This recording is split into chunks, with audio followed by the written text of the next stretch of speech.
జింకను భుజించి కదల్లేక బుసలు కొడుతున్న కొండ చిలువను చూసి గొర్రెల కాపరులు హడలెత్తిపోయారు. ఈ ఘటన గత సోమవారం శ్రీ సత్యసాయి జిల్లా ఓబుళదేవర చెరువు మండలం సున్నంపల్లి వద్ద చోటు చేసుకుంది.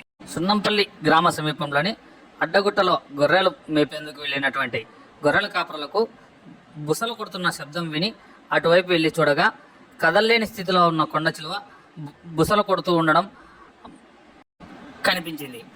బుసలు కొడుతున్న కొండ చిలువ పక్కన సగం జింక కళేబరం ఉండడంతో మిగతా సగం జింక కళేబరాన్ని కొండ చిలువ భుజించినట్లు గొర్రెల కాపరులు స్థానికులు భావిస్తున్నారు.